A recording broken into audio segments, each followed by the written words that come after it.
What if I told you that some of the most beautiful books ever made weren't just about beauty or religion, were about hiding secrets, codes tucked behind gold leaves, criticism veiled in color, symbols so strange they still puzzle scholars? That's the hidden world of medieval manuscripts, and it's more mysterious than you think. In this video, we are going to explore how monks, scribes, and illuminators turn books into vaults of secret meaning. We will decode the symbols, peer into margins, and uncover how these manuscripts were more than just pages. They were puzzles designed to last centuries. So, take a seat, because here comes history. The beauty that hides the truth. When you think of a medieval manuscript, you might picture golden letters, swirling vines, and delicate paintings of saints. And would be right, these books made between the 6th and 15th century were handcrafted masterpieces, often created in monasteries. They took months, sometimes years, to complete. But beneath the glitter of the gold leaf and the careful brush strokes, there was often more going on. Manuscripts weren't just religious tools, they were ways to express ideas that were sometimes dangerous, all in plain sight. Every color, every animal, every placement on the page could carry a second meaning. Some scholars even say that understanding manuscript fully meant understanding a whole symbolic language that has been lost over time. Many of these books were commissioned by kings, queens, and high-ranking members of the clergy. Yet, even in such careful supervised projects, the artists often found subtle ways to embed messages that questioned authorities or conveyed deeply personal beliefs. The artistic choices, like the direction a figure faces, or whether a plant is blooming or wilting, could quietly reflect approval or discontent. Imagine working alone in candlelight, painting a hallowed saint with divine light, while just inches away in the margin, you hide a tiny figure with a mocking grin, or a coded symbol for rebellion. That was the reality for some illuminators. Symbols and codes in plain sight. Let's talk about symbolism. Medieval manuscripts are full of it. Take animals for example. A lamb, it represents Christ. A peacock, mortality. A snail, strangely enough, that was often used to mock cowardice or pointless pride. Even colors had meaning: blue for heaven, red for passion or martyrdom, and gold for divinity. But it didn't stop there. Sometimes entire messages were encoded using acrostics, or hidden within decorative letters. One capital letter might have a tiny scene inside it: a knight fighting a dragon, a monkey holding a mirror, or a man pointing at the sky. Each one meant something, and to decode them, you had to be educated, or part of a certain religious or scholarly circle. In short, you had to be in the know. Some scribes used runic alphabets, numerological codes, or biblical allusions that layered meaning upon meanings. A simple Latin phrase could secretly refer to abandoned philosophy or scientific idea.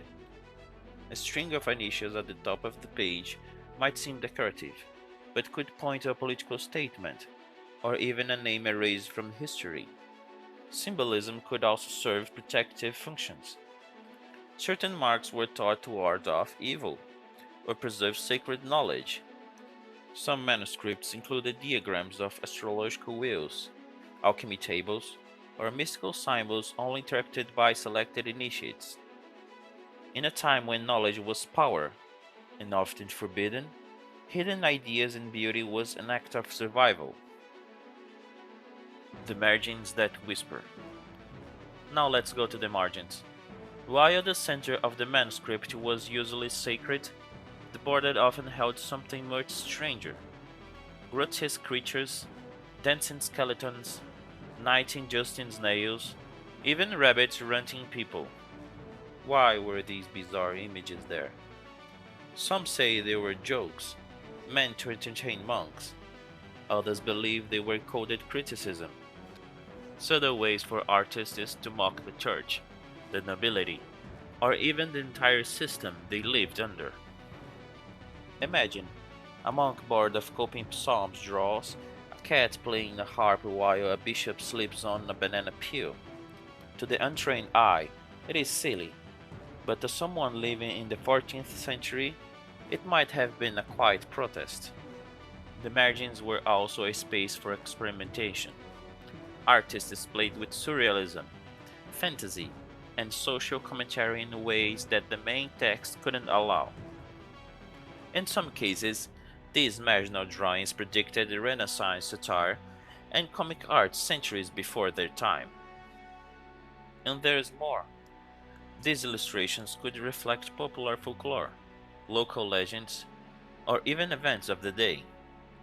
Caricature of a corrupt local official might be hidden inside a dancing bear. A fox dressed as a bishop might hint at deceit in the clergy. Secrets written twice. Some manuscripts were more than decorated pages. They were palimpsets. A palimpsest is a manuscript where the original text was scrapped off and written over. Because parchment was expensive, but modern technology can now read the original writing underneath, and sometimes what lies below is even more valuable than what's on the top. Through these hidden layers, we recovered lost Greek tragedies, early Christian writings, and even banned scientific texts. It's like discovering a secret message inside a secret message. The Archimedes palimpsest, for example, revealed ancient mathematical theories lost for centuries, texts that had been hidden under a Byzantine prayer book. Others palimpsest underneath medical manuals, alchemy recipes, and suppressed Gnostic scriptures. It's not just about what was preserved, but what was erased, and the act of erasing itself can speak volumes. Why was that particular text deemed unworthy? Who made the decision? And what risks did someone take to write knowledge beneath prayers? And makes you wonder, how many other secrets are still hidden in these reused pages, just waiting for the right light to reveal them? The undeciphered ones. Then there are the manuscripts no one can decode. The most famous is the Voynich manuscript. Discovered in early 20th century, it is filled with unknown symbols, bizarre plants, and naked figures battling in strange pools. No one knows what language is right in. Some think it's a hoax, others think it's the work of an alchemist, or a code only a chosen few could read.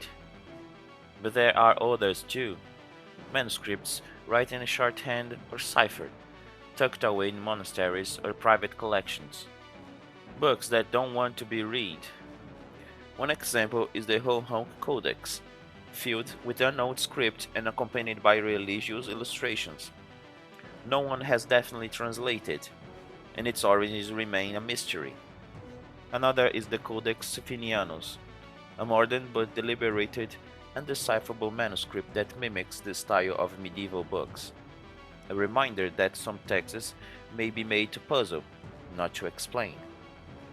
Or maybe they are waiting for the right person to listen, and maybe that person is yet to be born.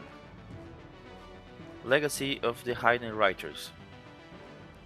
So what does all of it tell us? Medieval manuscripts weren't just pretty books. They were acts of resistance, containers of lost knowledge, and labors of devotion. Some scribes were true believers, others were quiet rebels, but all of them understood the power of a page. Even now, hundreds of years later, we're still decoding what they left behind. Every gold letter, every odd creature in the margin, every erased line, they all say one thing: there is always more than meets the eye. Their legacy continues in libraries, digital archives, and scholarly debates. Manuscript studies now use ultraviolet light, multispectral imaging, and AI algorithms that uncover what was once invisible. The secrets of the past are literally being lit up, line by line. And for all their advancements, one thing hasn't changed: the allure. There's something about those old handmade pages, whispered over and passed down, that still pulls us in. Maybe it's the mystery, or maybe it's because we know someone wanted us to look closer. Sometimes the loudest voices in history aren't the one that's shouted. They are the voices that whispered in the quietest corners of a book. If this story pulled you in, and you want more hidden chapters from history, hit that like button and subscribe to the channel. Got a strange event, secret project, a forgotten place you think we should cover next?